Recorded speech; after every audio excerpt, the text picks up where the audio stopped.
Mummy આલુ ભૂના મસાલા. તો જોઈ લઈએ આજના આપણા ઇન્ગ્રીડિયન્ટ્સ. તેમાં સૌથી પહેલાં છે આપણા બોઇલ્ડ પટેટોસ, જેને આપણે સારી રીતે કટ કરી લીધા છે.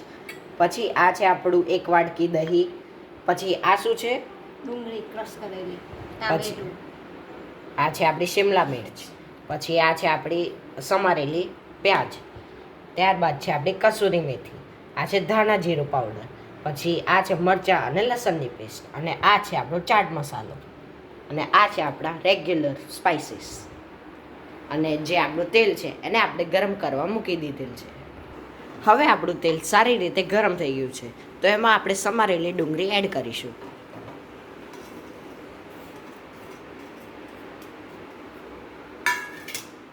અને તેને સારી રીતે શેકાવા દઈશું. હવે આપણે આમાં એડ કરીશું આપણા સમારેલા કેપ્સિકમ. અને તેને પણ બી આપણી જે ડુંગળી છે એના જોડે થોડી ઘણી વાર માટે કૂક થવા દઈશું. હવે જે આપણા કેપ્સિકમ ને ડુંગળી છે એ સારી રીતે શેકાઈ ગયા છે. હવે આપણે આમાં એડ કરીશું આપણા બોઇલ્ડ પટેટોસ.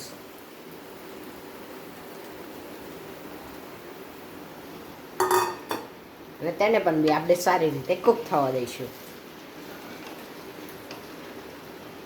હવે આપણે આમાં એડ કરીશું આપણી કસૂરી મેથી.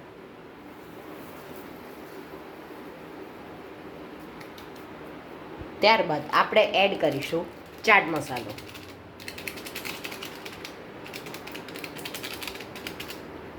આ બંનેની ક્વોન્ટિટી આપણે કેટલી નાખવાની રહેશે? હવે જે આપણું આ જે બટાકા છે એ સારી રીતે કૂક થઈ ગયા છે. હવે આપણે આને બોલમાં ટ્રાન્સફર કરી દઈશું. હવે જે આપણા બટાકા હતા એને આપણે સારી રીતે બોલમાં ટ્રાન્સફર કરી દીધા છે. હવે આપણે જે કઢાયું છે એમાં તેલ લઈ લઈશું થોડું ઘણું, અને એને ગરમ થવા દઈશું. આપણું તેલ સારી રીતે ગરમ થઈ ગયું છે. હવે આપણે આમાં એડ કરીશું રાઈ. ત્યારબાદ જીરું. અને ત્યારબાદ આપણે એડ કરીશું આપણી ક્રશ કરેલી ડુંગળી.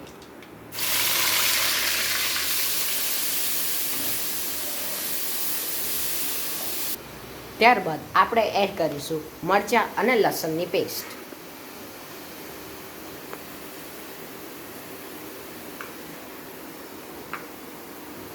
હવે જ્યાં સુધી આપણી ડુંગળી શેકાય છે તો ત્યાં સુધી આપણે આપણું દહીં રેડી કરી દઈશું.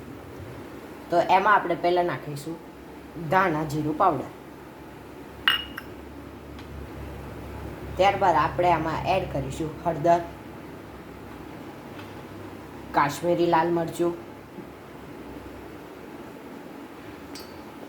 અને એને સારી રીતે મિક્સ કરી લઈશું. આપણું દહીં બનીને રેડી છે. હવે આપણે આમાં એડ કરીશું ક્રશ્ડ ટમાટર.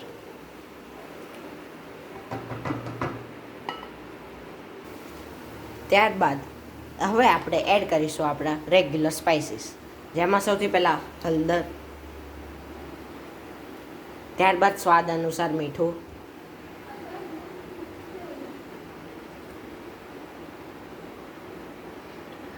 ત્યારબાદ મરચું,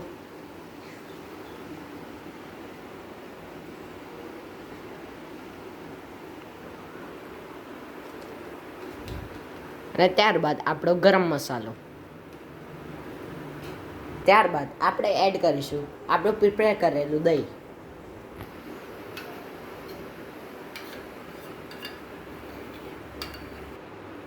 આપણી ગ્રેવીમાંથી તેલ છૂટે ત્યારબાદ આપણે એડ કરીશું જે આપણે બોઇલ્ડ પટેટોસ હતા એ. હવે આપણી ગ્રેવીમાંથી તેલ છૂટું પડી ગયું છે. હવે આપણે આમાં એડ કરીશું આપણા બોઇલ્ડ પટેટોસ.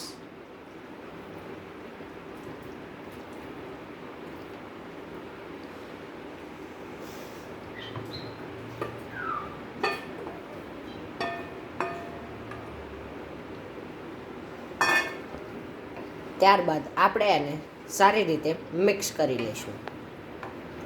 જોઈ શકો છો આપણા સરસ મજાના આલુ ભૂના મસાલા બનીને રેડી છે.